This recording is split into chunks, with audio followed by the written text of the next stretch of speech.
था, कहीं भी जाता था, कहीं भी आता था, नग्न अवस्था में रहता था, किसी के साथ कैसा व्यवहार करना है इसको इसका कोई ज्ञान नहीं था, एकदम पशुवत व्यवहार इसका था।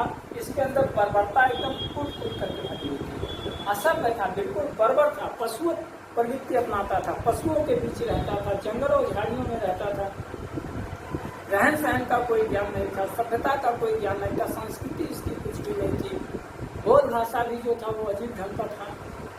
कहने का मतलब मानव बिल्कुल क्या था इस समय का, बर्बर था, असभ्य था। जैसे पशु में दो पशु को माँ बेटी या माँ बेटे को एक ही जगह रोटी डाल दीजिए, माँ पाएगी पहले माँ खा जाएगी, बेटा पाएगा पहले बेटा खा जाएगा, या उसकी बेटी पाएगी तो बेटी खा जाएगी, वो एक दूसरे को ध्यान नहीं देंगे, पहले वो खा ले तब हम खाएं। लेकिन मानव में ऐसा नहीं है, मानव में के अंदर सभ्यता है। तो इसने इस समय कुछ इस चीज़ का ज्ञान नहीं था इसको, ना माँ न बहन न भाई, किसी की बहुत विशेष पहचान नहीं रखते थे लोग, केवल एक थोड़ा सा लगाव रखते थे, वही पशुवत लगाव, मानवीय गुण नहीं था। तो इस तरह का मानव जो था वह असभ्य था, बर्बर मानव था। इसके साथ साथ याद रखिएगा, मानव जो है भोजन की तलाश में इधर उधर भटकता रहता था, भोजन की तलाश में इधर उधर भटकता था। और भोजन क्या खाता था, कंदमूल खाता था, कंदमूल और फल खाता था। नदियों के किनारे रहना पसंद करता था। क्यों? क्योंकि नदियों के किनारे से मानव को मछली मिलता था, और मानव जो है वो आखेट खेलता था।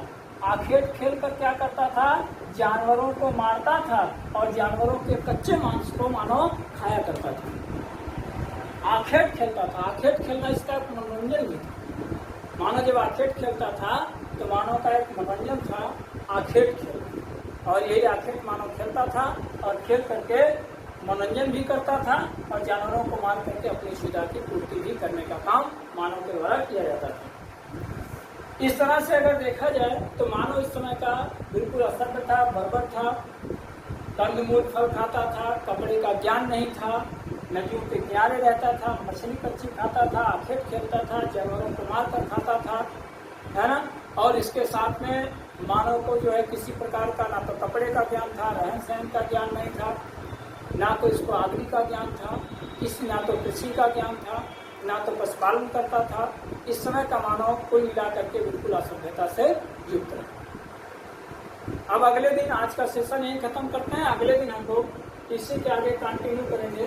पूरा पाषाण काल को 3 भागों में बांटा गया है, निम्न पूरा पाषाण काल, मध्य पूरा पाषाण काल, उच्च पूरा पाषाण काल। अगले दिन हम लोग इसके बारे में इसको कंटिन्यू इसी के आगे करेंगे। आप लोग को अगर सारी चीज़ें पसंद आ रही हो तो आप लोग वीडियो को लाइक कर दीजिएगा, सब्सक्राइब कर दीजिएगा, और इसको अन्य लोगों तक भी शेयर